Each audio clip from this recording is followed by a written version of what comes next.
Alright, so I'm just going to make a quick walkthrough of the device setup. So firstly we're going to start by plugging the device in and holding down the Wi-Fi button. And that will boot into AP mode so we can connect direct to the device.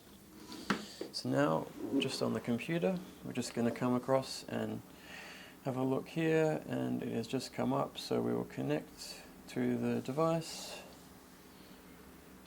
Now we can either connect via the IP address or MDNS, which is not a really mature technology, so we'll just go direct by the IP to the device. Now we're in, and so in order to connect to the local network, we're just going to go across to settings, and we'll change that to station mode, and we'll do a scan for the Wi-Fi networks.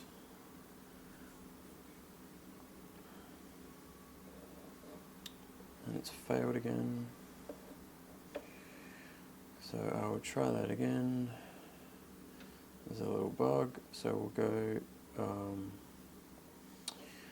scan. Hopefully it works this time. So we are connected and we are scanning. There we go. So now we've got all the Wi-Fi networks, so we can connect to any network. So this one, we're going to type in the password, which I've already done, and click close. Then we'll save that, and we'll be able to boot in station mode.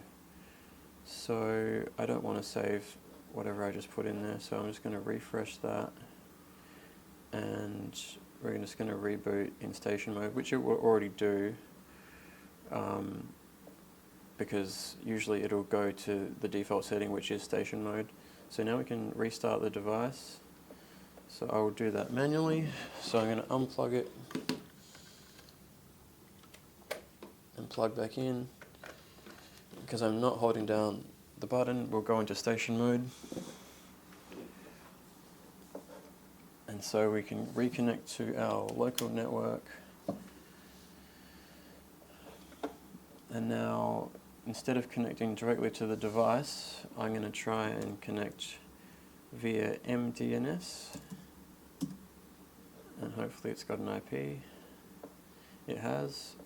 So now we're connected directly to the device.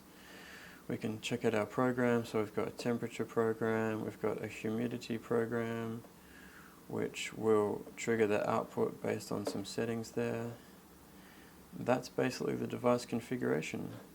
In the case that MDNS fails, we will need to connect directly by the IP address, which we can also do. And in order to find that address, that is a bit of a stumbling block, but there is a solution which will be implemented using a cool little workaround. So that's pretty much the device configuration. We can make programs, and that's pretty much all she wrote. I'll just add one more thing to this brief video, which is the sensors, obviously. So what I'll do is I'll come back over to the computer and start again. So we'll just do a hard reset, well, a soft reset, and reboot the device, and then that should come up pretty quickly. Okay, we're back in, and now we'll go to our settings. So we have the power sensor, which is there, happy to go. Let's just check that one out real quick. So let's test the power sensor. So let's go voltage, and we'll see what voltage we're getting. So we'll save that, and we're getting 100 volts, 101 volts. That seems a bit low, but that's what we're getting. So that's that. Now let's add some more sensors. Okay, so we'll go over here,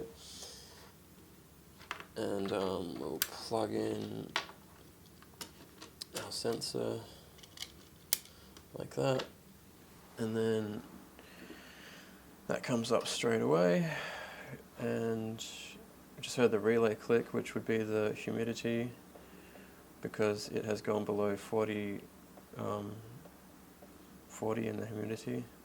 so that has enabled that. But that's pretty much it. So we've got our sensors, we've got our humidity sensor and our light sensor, and that's all appearing in our little widgets here. That's pretty much it. Hope you've enjoyed watching.